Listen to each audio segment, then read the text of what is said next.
আসসালামু আলাইকুম dear friends, A bag of job চ্যানেলে আপনাদের স্বাগতম।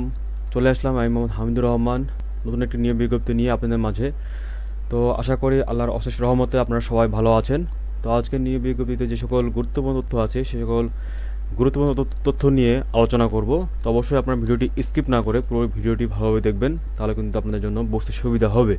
আর যারা এখনও নতুন আছেন, আমার এই চ্যানেলটি সাবস্ক্রাইব করেননি এ ব্যাগ অফ জব, তারা অবশ্যই চ্যানেলটি সাবস্ক্রাইব করবেন এবং যে বেল আইকনটি আছে সেই বেল আইকনটি অবশ্যই প্রেস করতে ভুলবেন না। তো আমি আর বেশি কথা বলবো না, আমি চলে যাব প্রধান আলোচনায়। তো চলুন দেখে আসি আজকের নিয়ে বিজ্ঞপ্তি।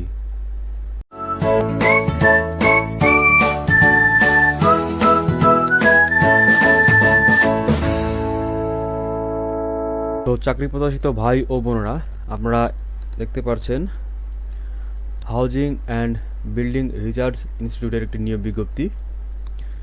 এটি পাবলিশড হয়েছে 14/6/2022-এ। তো আমরা এখানে দেখব যে গুরুত্বপূর্ণ তথ্যগুলো আছে সেগুলো কিন্তু অবশ্যই আমি বলবো, তো আপনারা অবশ্যই ভালোভাবে নোটিশ করবেন।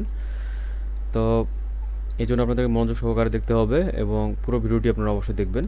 তো আমরা দেখতে পাচ্ছি নিয়োগ বিজ্ঞপ্তি গৃহায়ন ও গণপূর্ত মন্ত্রণালয়ের স্মারক নং এখানে দেওয়া আছে এবং তারিখ দেওয়া আছে। এর প্রেক্ষিতে housing and building research institute Darus Salam Mirpur ঢাকায় নিম্নবর্ণিত শূন্য পদে নিয়োগের নিমিত্তে যোগ্যতা সম্পন্ন বাংলাদেশের প্রকৃত নাগরিকদের নিকট হতে অনলাইনে দরখাস্ত আহ্বান করা যাচ্ছে। তার মানে আপনাদেরকে অবশ্যই অনলাইনে আবেদন করতে হবে।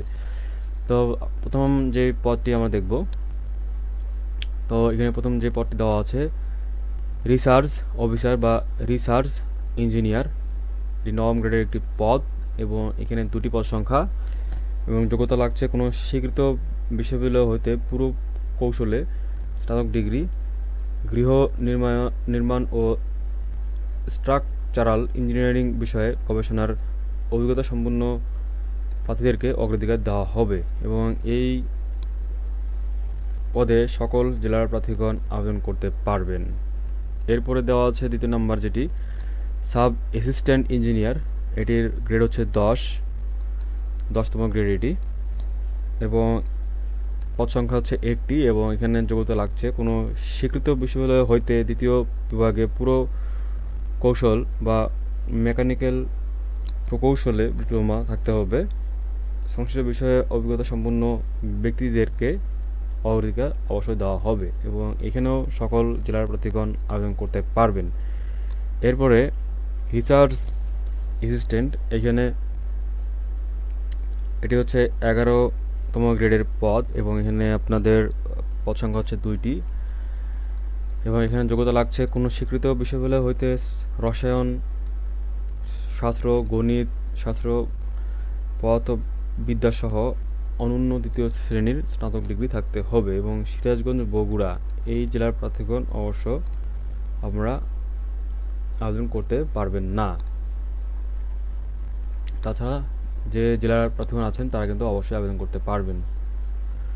তো এখানে যেগুলো নোটিস করবেন, এখানে আর একটু কিছু, এখানে আরও গুরুত্বপূর্ণ যে কথাগুলো আছে এগুলো হচ্ছে প্রথম যেটা দেওয়া আছে কেবলমাত্র অনলাইনে, এই যে এখানে দেওয়া আছে career.sbri.gov.bd আবেদন করতে হবে এই আপনাদের এই অনলাইনে এবং এখানে সরাসরি বা ডাকযোগে কোনো আবেদন গ্রহণযোগ্য হবে না। এরপরে আপনাদের আবেদন ফি পদ অনুসারে অনলাইনে নগদ সেবার মাধ্যমে কিন্তু পরিশোধ করতে হবে, অবশ্যই নগদের মাধ্যমে। এরপরে অনলাইনে আবেদনকালে প্রয়োজনীয় কাগজপত্রাদি, ছবি ও স্বাক্ষর আপলোড করতে হবে এবং প্রার্থীর বয়স 18 হতে 30 হতে হবে। তো এখানে যে ডেট দেওয়া আছে সেই ডেট থেকে আপনাদের যে জন্ম নিবন্ধন বা আপনাদের একাডেমিক যে সার্টিফিকেট আছে সেই সার্টিফিকেটে যে জন্ম তারিখ দেওয়া আছে সেই তারিখ আর এইখানে যে সার্কুলারে দেওয়া আছে এই তারিখটা আপনারা অবশ্যই ক্যালকুলেট করে, যদি আপনাদের বয়স 18 হয় তাহলে অবশ্যই আপনারা আবেদন করতে পারবেন। তো এরপরে আপনাদের যে গুরুত্বপূর্ণ তথ্যগুলো বলবো সেগুলো হচ্ছে আবেদনের শেষ তারিখ হচ্ছে আপনার 16/7/2022 এবং শুরু হচ্ছে 26/6/2022।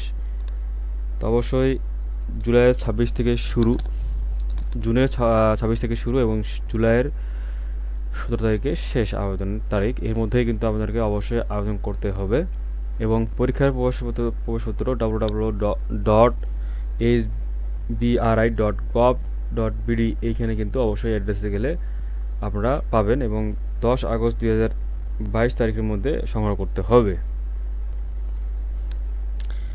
এরপরে আপনাদের এখানে পরীক্ষার গ্রহণের তারিখ ও সময় প্রশ্নপত্রে অবশ্যই উল্লেখ করা থাকবে। তো মূলত এই ছিল আজকের নিয়োগ বিজ্ঞপ্তি এবং আজকের যে গুরুত্বপূর্ণ টপিক। তো আবার নতুন কোনো নিয়োগ বিজ্ঞপ্তি নিয়ে হাজির হব আপনাদের মাঝে। তো আপনারা সুস্থ থাকবেন, ভালো থাকবেন, আমার জন্য দোয়া করবেন যেন আপনাদের জন্য আমি কাজ করতে পারি। তো আপনাদের সুস্বাস্থ্য কামনা করে আপনারা ভালো থাকবেন, সুস্থ থাকবেন এই প্রত্যাশা রেখে আমি বিদায় নিচ্ছি। আসসালামু আলাইকুম।